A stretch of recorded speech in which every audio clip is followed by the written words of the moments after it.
ఆయన్ని ప్రేమిస్తే దేవుడు వాగ్దానం చేశాడు. రోమ ఏం జరిగింది? దేవుని ప్రేమించేవారు కనుక ఆయన సంకల్ప చొప్పున పిలువబడిన వారికి మేలు కలుగుటకై సమస్తము సమకూడి జరిగిస్తాడు.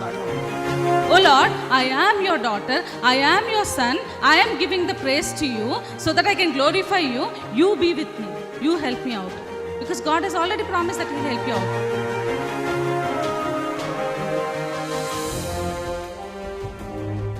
ఎన్నో మార్లు ఆయన తప్పులు చేస్తూ పాపము చేస్తూ నీకు విరోధంగా నడుస్తున్న మా కొరకు నాయన, అవిధేయులైన మా కొరకు ప్రభా నాయన తండ్రి, నీవు ఆ సెలవులో వెల చెల్లించావు కదా నాయన తండ్రి. నీవు నాయన మరణాన్ని జయించడం ద్వారా, సజీవుడు అవటం ద్వారా నాయన ప్రభా తండ్రి యేసయ్యా, మరి నాయన మేము ఈరోజు సజీవులుగా ఉన్నాం కదా తండ్రి.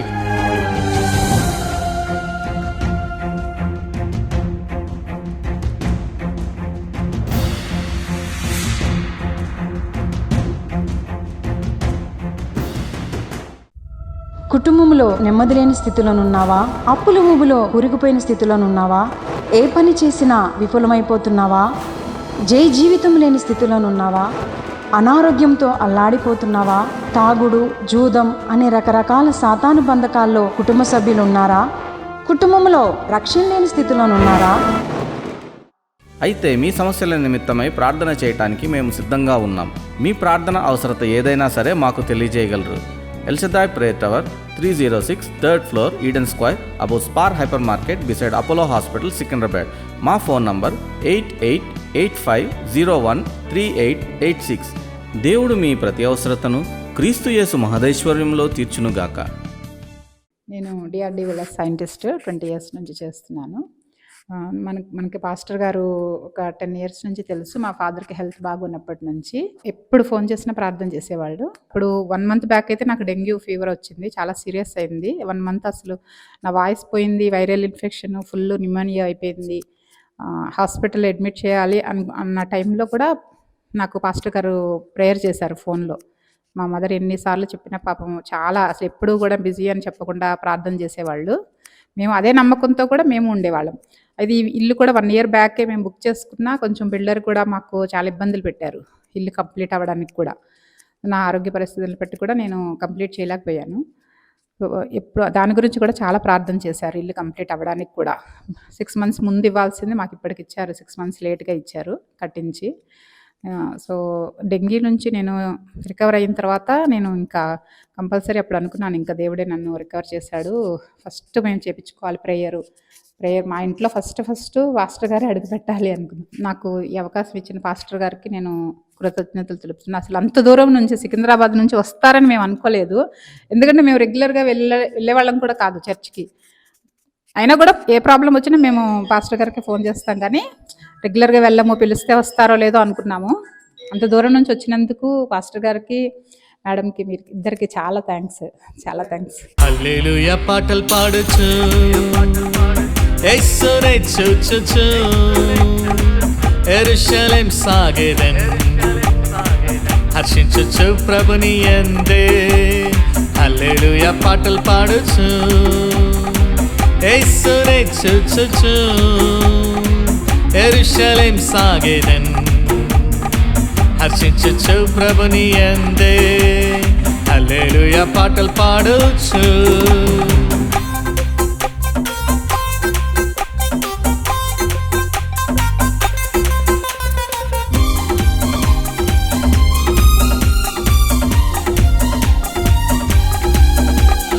యేసే నా సృష్టికర్త, యేసే నా జీవదాత, యేసే ప్రాణ ప్రదాత, యేసే నా ముక్తిదాత. యేసే నా సృష్టికర్త, యేసే నా జీవదాత, యేసే ప్రాణ ప్రదాత, యేసే నా ముక్తిదాత. అందుకే పాడదన్ అందరికీ చాటుదన్, అందుకే పాడదన్ అందరికీ చాటుదన్. యేసే నిజ రక్షకుడని, యేసే నిజ రక్షకుడని. హల్లెలూయా పాటలు పాడుచు యేసునే చూచుచు యెరూషలేం సాగెదన్, ఆశించచ్చు ప్రభుని యందే హల్లెలూయా పాటలు పాడొచ్చు.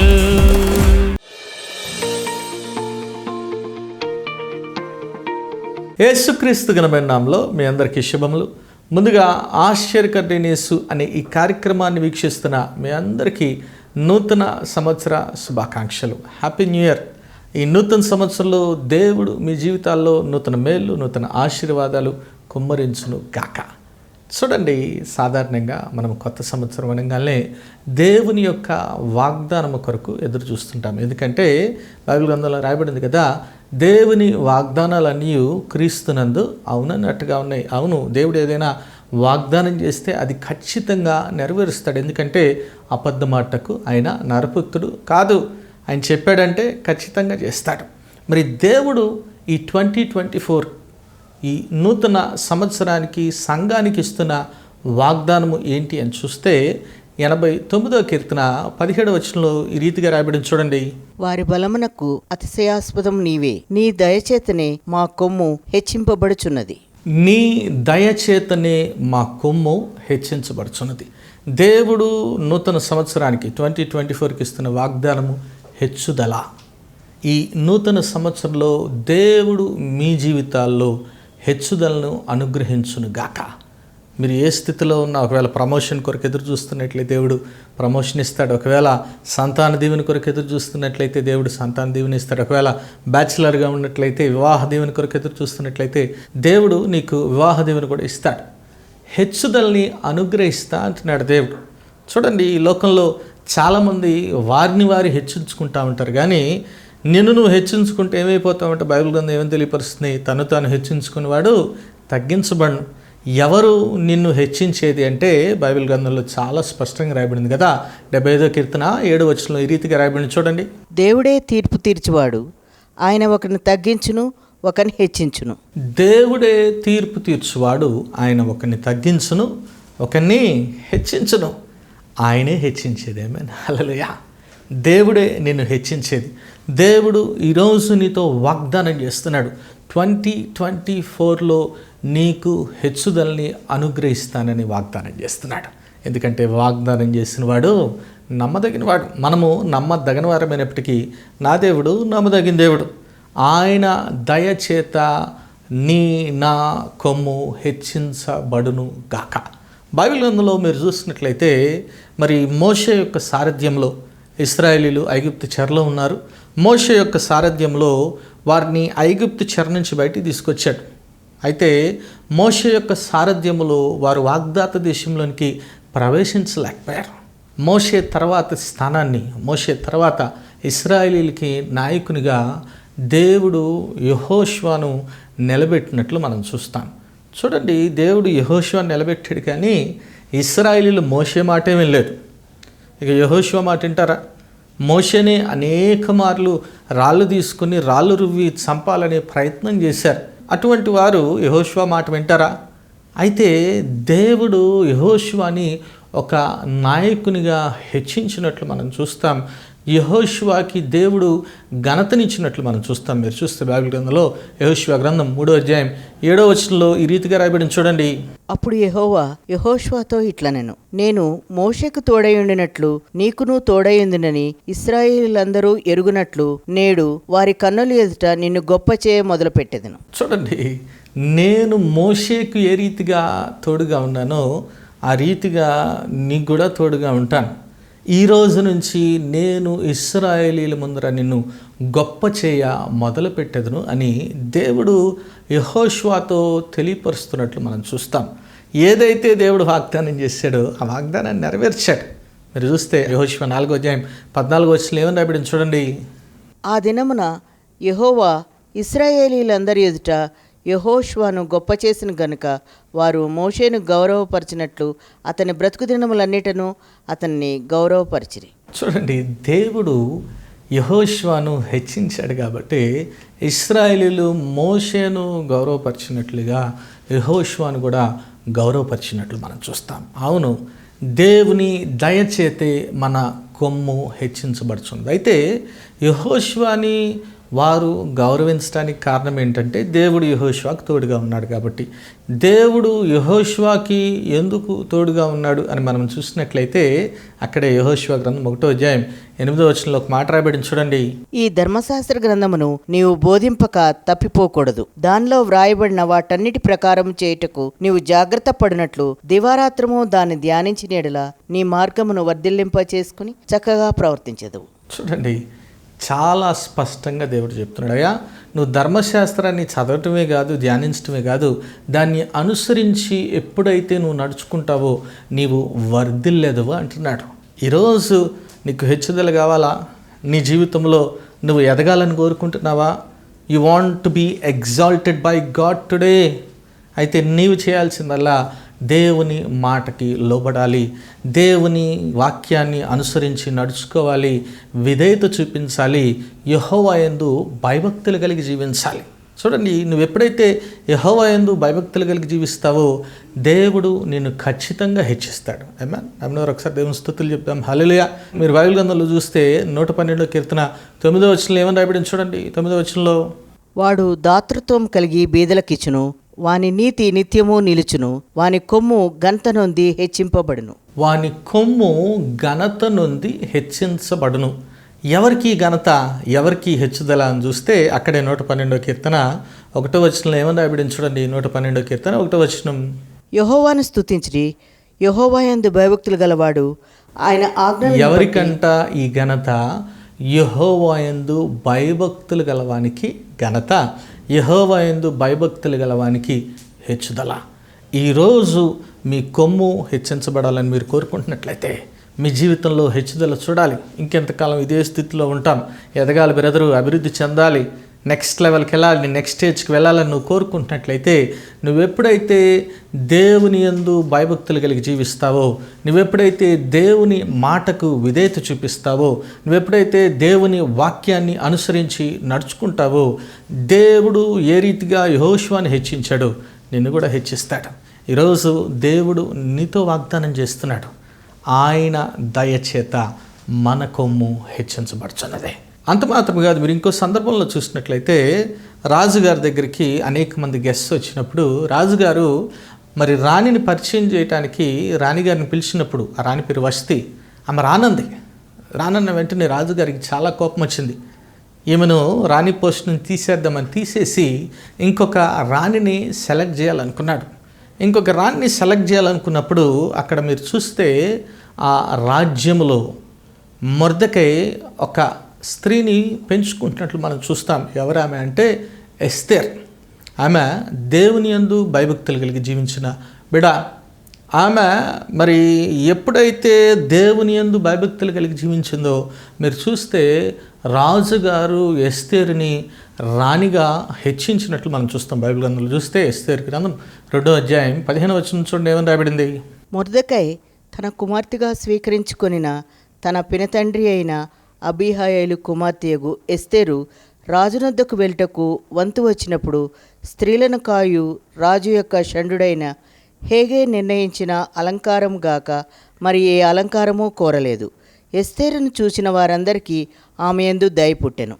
ఈ ప్రకారము ఎస్తేరు రాజైన అహష్వరోషు ఏలుబడి యందు 7వ సంవత్సరమున టేబేతు అను 10వ నెలలో రాజు నగరంలోనికి అతని యొద్దకు పోగా స్త్రీలందరికంటే రాజు ఎస్తేరును ప్రేమించెను. కన్యలందరికంటే ఆమె అతని వలన దయాదాక్షిణ్యములు పొందెను. అతడు రాజ్య కిరీటమును ఆమె తల మీదుగా ఉంచి ఆమెను వస్తీకి బదులుగా రాణిగా నియమించారు. చూడండి, ఎస్తేరుని వస్తీకి బదులుగా మరి రాణిగా రాజుగారు నియమించారంట. ఎందుకంటే అక్కడ ఉన్న వారందరికీ ఆమె పట్ల దయ పుట్టిందంట. ఈరోజు దేవుని దయ నీ మీద ఉన్నట్లయితే దేవుని దయతో పాటు దేవుడు ఏం చేస్తాడంటే మనుషులందరికీ కూడా నీ పట్ల దయ పుట్టిస్తాడు. ఒకసారి దేవుని స్తుతులు చెప్దాం. హల్లెలూయా. ఎప్పుడైతే మనుషుల దయ, దేవుని దయతో సహా మనుషుల దయ నీ మీద ఉంటుందో నీ కొమ్ము హెచ్చించబడుతుంది. హల్లెలూయా. దేవుడు ఈరోజు నీతో వాగ్దానం చేస్తున్నాడు. నువ్వు ఎప్పుడైతే దేవుని యందు భయభక్తులు కలిగి జీవిస్తావో దేవుడు నీ కొమ్మును హెచ్చిస్తాడు, నిన్ను ఉన్నత స్థానంలోనికి తీసుకెళ్తాడు. మీరు చూస్తే ఎస్తేరు గారు రానయ్యారు. అయితే ఆ రాజ్యంలో హామాను అనే వ్యక్తి మరి ఎట్లయినా మరి ఇశ్రాయేల్ జనాంగాన్ని, యూదుల్ని నాశనం చేయాలనుకున్నాడు.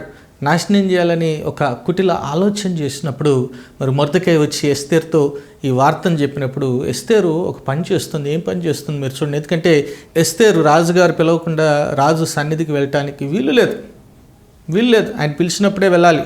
అయితే మీరు చూస్తే ఎస్తేరు ప్రార్థన చేయటమే కాదు, అందరూ కూడా అక్కడ ఉపవాసం ఉండి మరి ధైర్యంగా తెగింపుతో ముందడుగు వేస్తుంది. ఏమైతే అదేంది, నేను మాత్రము రాజమందిరానికి వెళ్తానని తెగించి వెళ్ళినట్లు మనం చూస్తాం. ఎప్పుడైతే ధైర్యంగా వెళ్ళిందో ఏం జరిగింది చూడండి. ఎస్తేరు 5వ అధ్యాయం మొదటి 2 వచనాలతో ఏమని రాయబడింది? 3వ దినమందు ఎస్తేరు రాజభూషణములు ధరించుకుని రాజనగరు యొక్క ఆవరణములో రాజు సన్నిధికి వెళ్లి నిలిచెను. రాజనగరు ద్వారమునకు ఎదురుగానున్న రాజావరణలో తన రాజాసనం మీద రాజు కూర్చొని ఉండెను. రాణి అయిన ఎస్తేరు ఆవరణలో నిలవబడి ఉండుట రాజు చూడగా ఆమె యందు అతనికి దయ పుట్టెను. చూడండి, ఎప్పుడైతే ఎస్తేరు రాజు మందిరం యొక్క ఆవరణంలో నిలిచి ఉందో రాజుగారికి ఆమె పట్ల దయ పుట్టిందంట. అంత మాత్రమే కాదు, ఎవరైతే యూదుల్ని నాశనం చేయాలనుకున్నాడో ఆ హామానే శిక్షకు గురైనట్లు మనం చూస్తాం. ఆ హామాను శిక్షకు గురవటం కాదు, కానీ ఆ హామాను స్థానంలో మరి రాజుగారు మొర్దెకైని హెచ్చించినట్లు మనం చూస్తాం. మొర్దెకై మాత్రమే కాదు, అతని జనాంగం అంతా నాశనం అయిపోవాలి. అయితే దేవుని దయ వారి మీద ఉంది కాబట్టి ఎస్తేరు ధైర్యంగా ముందడుగు వేసింది కాబట్టి వారి మీదకి రావాల్సిన శిక్షకు బదులుగా హెచ్చుదల దేవుడు అనుగ్రహించినట్లు మనం చూస్తాం. ఈరోజు దేవుని దయచేత మన కొమ్ము హెచ్చించబడుతుంది. దేవుడు మనల్ని హెచ్చించాలంటే ముందుగా మనము దేవుని యందు భయభక్తులు కలిగి జీవించాలి. అంత మాత్రమే కాదు, మనము ధైర్యంగా ముందడుగు వేయాలి. మన భారాన్ని యేసై మీద వేసి విశ్వాసాన్ని కర్త దాన్ని కొనసాగించి యేసు వైపు చూస్తా మనం ఎప్పుడైతే ధైర్యంగా ఎస్తేరు రాణి వలె ముందడుగు వేస్తామో దేవుడు మన జీవితాల్లో గొప్ప కార్యాలు చేస్తాడు. దేవుడు మన జీవితాల్లో మన కొమ్మును హెచ్చిస్తాడు. దేవుడు ఈరోజు నీతో వాగ్దానం చేస్తున్నాడు. ఆయన దయ వలన మన కొమ్ము హెచ్చించబడుతుంది. అంత మాత్రం కాదు, ఇంకో సందర్భంలో మీరు చూసినట్లయితే ఇంకొక సహోదరి ఉంది. ఆ సహోదరి మరి ఎంతగానో ఏడుస్తుంది. ఎందుకంటే అందరూ కూడా ఆమెను గొడ్రాలని మరి అనరాని మాటలంట వేధిస్తున్నారు. భర్త ఎంతగానో ప్రేమిస్తున్నాడు, కానీ ఆ లోటు ఉంది, ఆ కొరత ఉంది. ఆ కొరతను, ఆ లోటును ఆమె తట్టుకోలేని స్థితిలో ఉంది. ఏం చేసింది మీరు చూస్తే, దేవుని మందిరానికి వెళ్ళింది. మందిరానికి వెళ్ళి ఏం చేసింది మీరు చూస్తే, మొదటి సమూయేలు గ్రంథం 1వ అధ్యాయం 10వ వచనం ఏమని రాయబడింది చూడండి. బహు దుఃఖాక్రాంతురాలై వచ్చి యెహోవా సన్నిధిని ప్రార్థన చేయుచు బహుగా ఏడ్చెను. సైన్యములకు అధిపతికు యెహోవా, నీ సేవకురాలనైన నాకు కలిగిన శ్రమను చూచి నీ సేవకురాలనైన నన్ను మరువక జ్ఞాపకం చేసుకుని నీ సేవకురాలనైన నాకు మగపిల్లను దయచేసిన ఎడల వాని తల మీద క్షౌరపు కత్తి ఎన్నటికి రానేయక వాడు బ్రతుకు దినములన్నిటినూ నేను వాని యెహోవాకును నీకు అప్పగింతునని మొక్కుబడి చేసుకునేను. చూడండి, మీరు అక్కడ చూసినట్లయితే హన్నా దేవుని మందిరానికి వచ్చి దేవుని సన్నిధిలో తన హృదయాన్ని కుమ్మరిస్తుంది. ప్రభా, నీవు నాకు మగబిడ్డనిస్తే నీకే సమర్పిస్తాను నాయన. తన హృదయాన్నంతా కుమ్మరించింది. తన బాధనంతా దేవునికి వ్యక్తపరుచుకుంది. ఎప్పుడైతే తన బాధను దేవునికి వ్యక్తపరుచుకుందో ఆ తర్వాత ఏం చేస్తుంది? చాలా చక్కని మాట ఉంది. అక్కడే 18వ వచనంలో చూస్తే ఏమని రాయబడింది చూడండి. 18వ వచనంలో ఆమె అతనితో, నీ సేవకురాలనైన నేను నీ దృష్టికి కృపనొందుదునుగాక అను. తరువాత ఆ స్త్రీ తన దారిని వెళ్ళిపోయి భోజనం చేయుచు నాట నుండి దుఃఖాముఖిగా నుండిట మానెను. చూడండి, ఎప్పుడైతే దేవుని సన్నిధిలో తన మొరను మరి దేవునికి తెలియపరిచిందో, తన హృదయాన్ని కొమ్మరించిందో, ఆ తర్వాత నుంచి దుఃఖముఖిగా నుండుట మాని అని రాయబడింది. ఒకసారి గట్టి దేవుని స్తుతులు చెప్దాం. హల్లెలూయా. అంటే దేవుని మీద తన భారం వేసేసింది. దేవుని యందు విశ్వాసం వచ్చింది కాబట్టి దేవుడు ఆమె మొరను ఆలకించాడు. ఆమెకు చక్కని కుమార్తెని సమూయేలుని అనుగ్రహించినట్లు మనం చూస్తాం. ఎప్పుడైతే ఆమె సమూయేలుని పొందుకుందో ఒక మాట అంటుంది మీరు చూస్తే, మొదటి సమూయేలు గ్రంథం 2వ అధ్యాయం 1వ వచనంలో ఏమని రాయబడింది చూడండి. మరియు హన్నా విజ్ఞాపన చేసి ఇలాగనెను, నా హృదయము యెహోవా యందు సంతోషించుచున్నది, యెహోవా యందు నాకు మహాబలము కలిగెను, నీ వలన రక్షణను బట్టి సంతోషించుచున్నాను, నా విరోధుల మీద నేను అతిశయపడుదును. ఒకసారి ఏడు దేవుని స్తుతులు చెప్దాం. హల్లెలూయా. ఇంగ్లీష్లో చూస్తే ఈ రీతిగా రాయబడింది కదా, then Hannah prayed and said, my heart exults in the Lord, my horn is exalted in the Lord. ఒకసారి ఏడు దేవుని స్తుతులు చెప్దాం. హల్లెలూయా. అవును, దేవుడే ఒకరిని హెచ్చించను. భార్యగా ఉన్న హన్నాను కాస్త దేవుడు తల్లిగా హెచ్చించాడు. దేవుని దయచేత మన కొమ్ము హెచ్చించబడుచున్నది. దేవుడు ఈ వాగ్దానం చేస్తున్నాడు. ఎందుకు హన్నా మరి హెచ్చించబడిందంటే, హన్నా దేవుని యందు విశ్వాసం ఉంచింది. బైబిల్ గ్రంథంలో ఒక మాట రాయబడింది కదా, 75 కీర్తన 10వ వచనంలో ఈ రీతిగా రాయబడింది. చూడండి ఏమని రాయబడిందో, భక్తిహీనుల కొమ్ములన్నిటినీ నేను విరగగొట్టెదను, నీతిమంతుల కొమ్ములు హెచ్చింపబడును. నీతిమంతుల కొమ్ములు హెచ్చించబడును. ఎవరైతే నీతిమంతులుగా నీతిమంతురాలుగా ఉంటారో వారి కొమ్ము హెచ్చించబడుచున్నది. బైబిల్ గ్రంథం తెలియపరుస్తుంది కదా, నీతిమంతుడు ఒక్కడు లేడు, ఏ భేదం లేదు, మనం అందరం పాపం చేసి ఆయన అనుగ్రహించి మహిమను పొందలేకున్నాం, మన నీతి కార్యాలు దేవుని ముందర మురికి గుడ్డల వలె ఉన్నాయి. అయితే ఎవరు నీతిమంతులంటే, అపోస్తల కార్యం 13:39 చూస్తే, ఎవరైతే ఆయన యందు విశ్వాసం ఉంచుతారో వారు నీతిమంతులుగా మార్చబడతారు. ఎవరైతే యేసయందు దేవుని యందు విశ్వాసం ఉంచుతారో వారు నీతిమంతులుగా మార్చబడతారు. హన్నా దేవుని యందు విశ్వాసం ఉంచింది కాబట్టి ఆమె కొమ్ము హెచ్చించబడింది.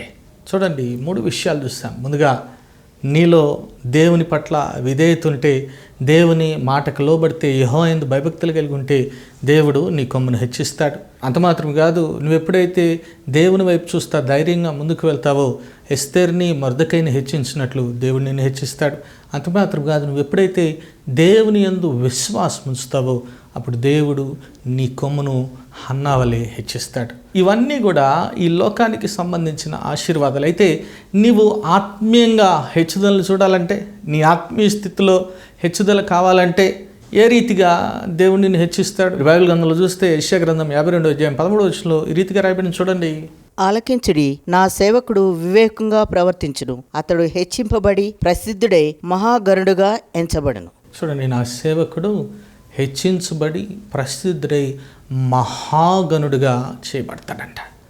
ఏ రీతిగా దేవుని సేవకుడు హెచ్చించబడతాడు? నువ్వు ఏ రీతిగా హెచ్చించబడతావు? నీ ఆత్మీయ స్థితిలో నెక్స్ట్ స్టేజ్కి ఎట్లా వెళ్తావు అని మీరు చూసినట్లయితే 92వ కీర్తన 10వ వచనంలో ఒక మాట రాయబడింది. చూడండి, గురుపోతు కొమ్ము వలె నీవు నా కొమ్ము పైకెత్తితివి, క్రొత్త తైలంతో నేను అంటబడితిని. గురుపోతు కొమ్ము వలె నీవు నా కొమ్మును పైకెత్తితివి, కొత్త తైలముతో. దేవుడు నిన్ను పరిశుద్ధ ఆత్మశక్తితో నింపటం ద్వారా నిన్ను ఆత్మీయ స్థితిలో హెచ్చించేవాడిగా ఉంటాడు. ఈరోజు నువ్వు ఎప్పుడైతే పరిశుద్ధ ఆత్మచేత నింపబడతావో నీవు ఘనతను పొందుకుంటావు, ప్రసిద్ధి చెందుతావు. బైబిల్ గ్రంథంలో మీరు చూసినట్లయితే ఒక ఆయన భయపడిపోయాడు, వణికిపోయాడు, ముమ్మారు బొంకాడు. నువ్వు ఆ నజరేడితో ఉన్నావు కదంటే, అమ్మో నాకు తెలియదు, వట్టు ప్రామిస్, వణికిపోతున్నాడు, భయపడిపోతున్నాడు. కానీ ఎప్పుడైతే పరిశుద్ధాత్మ శక్తి చేత నింపబడ్డాడో, ఎప్పుడైతే ఆత్మీయ స్థితిలో నెక్స్ట్ లెవెల్కి వెళ్ళాడో, మరి దేవుడు పేతురు గారిని ఎంతలా హెచ్చించాడంటే, ఎంతలా ఘనతని ఇచ్చాడని మీరు చూసినట్లయితే బైబిల్ గ్రంథంలో అపోస్తల కార్యములు 5:14 చూడండి ఏమని రాబడింది. ప్రజలు వాణ్ణి గనపరచుండిరి, పురుషులను స్త్రీలను అనేకులు మరి ఎక్కువగా విశ్వాసులై ప్రభు పక్షంన చేర్చబడిరి. అందుచేత పేతురు వచ్చుచుండగా జనులు రోగులను వీధుల్లోనికి తెచ్చి వారిలో ఎవరి మీదనూ అతని నీడయనూ పడవలనని మంచముల మీద నుండి పరుపుల మీదను వారిని ఉంచిరి. మరియు యెరూషలేము చుట్టూ నుండి పట్టణములను జనులు రోగులను అపవిత్రాత్మల చేత పీడింపబడిన వారిని మోసుకుని కూడి వచ్చిరి. వారందరూ స్వస్థత పొందిరి. చూడండి, మీరు అక్కడ చూసినట్లయితే పేతురు గారి నీడబడి ఎంతోమంది స్వస్థత పొందుకున్నారంట. దేవుడు పేతురు గారిని ఎంతగానో హెచ్చించాడు. దేవుడు పేతురు గారిని ఎంతో ప్రసిద్ధి చేశాడు. దేవుడు పేతురు గారికి ఎంతో ఘనతనిచ్చాడు. ఎందుకు ఈ ఘనత అంటే, దేవుడు పేతురు గారిని పరిశుద్ధాత్మ చేత నింపాడు కాబట్టి. నెక్స్ట్ లెవెల్ ఆయన కొమ్ము ఏం జరిగింది? దేవుని దయ వలన ఆయన కొమ్ము హెచ్చించబడింది. Next level, he was anointed with Holy Spirit. పరిశుద్ధాత్మ చేత అభిషేకించబడ్డాడు కాబట్టి నెక్స్ట్ లెవెల్కి వెళ్ళాడు. అందుకే ఒక మాట రాయబడింది, మీరు చూసినట్లయితే అపోస్తలుల కార్యం 2:33 చూస్తే ఏమని రాయబడింది చూడండి. కాగా ఆయన దేవుని కుడిపార్శ్వమున హెచ్చింపబడి పరిశుద్ధాత్మను గూర్చిన వాగ్దానమునకు తండ్రి వలన పొంది మీరు చూస్తూ వినుచున్న దీన్ని కుమ్మరించి ఉన్నాడు. చూడండి, ఆయన ఎవరు? ఆయన యేసుక్రీస్తు ప్రభు దేవుని చేత హెచ్చించబడి ఆయన కుడిపార్శ్వంలో కూర్చుండి మనల్ని పరిశుద్ధాత్మ చేత నింపుతున్నాడు. ఆ పరిశుద్ధాత్మను అపోస్తలుల మీద కుమ్మరించాడు, పేతురుగారి మీద కుమ్మరించాడు. కాబట్టి పేతురుగారు మరి ప్రసిద్ధి చెందాడు, ఘనత చెందినట్లు మనం చూస్తాం. ఈరోజు నీ ఆత్మీయ స్థితిలో కూడా నువ్వు నెక్స్ట్ లెవెల్కి వెళ్ళాలని కోరుకుంటున్నట్లయితే దేవుడు నిన్ను పరిశుద్ధాత్మ చేత అభిషేకించి నీ కొమ్మును హెచ్చిస్తాడు. ఈరోజు 2024లో దేవుడు నీతో నాతో మనందరితో వాగ్దానం చేస్తున్నాడు. ఆయన దయ వలన మన కొమ్ము హెచ్చించబడుతుంది. God will surely exalt you, only God can exalt you. దేవుడు ఖచ్చితంగా మిమ్మల్ని అందరినీ హెచ్చించునుగాక. దేవుడు అట్టి కృప మీ అందరికీ దయచేయునుగాక. I once again wish you a blessed new year. ప్రార్థన చేసుకున్నాం. నాయన స్తోత్రం ప్రభు, పరిశుద్ధ ప్రేమిగల తండ్రి, దయగల దేవ, నీకే వందనాలు నాయన. వాక్యం ద్వారా మీరు మాట్లాడిన విధానానికే వందనాలు ప్రభా. అవును తండ్రి, నీ దయచేత మా కొమ్ము హెచ్చించబడుతుంది కదా నాయన ప్రభా. బిడ్డలు నాయన మరి వారి జీవితంలో నాయన హెచ్చుదల కొరకు ఎదురు చూస్తున్నట్లయితే నాయన ప్రభా మీరే బిడ్డల్ని హెచ్చించండి ఆయన. అవును తండ్రి, దేవుడే ఒకరిని హెచ్చించును, ఒకరిని తగ్గించును అని బైబిల్ గ్రంథం తెలియపరుస్తుంది కదా నాయన. నీవు మాత్రమే హెచ్చించగలవు నాయన ప్రభా. మీరే బిడ్డలను హెచ్చించండి. మరి ఆత్మీయ జీవితంలో కూడా నాయన హెచ్చుదల చూడాలి నాయన ప్రభా.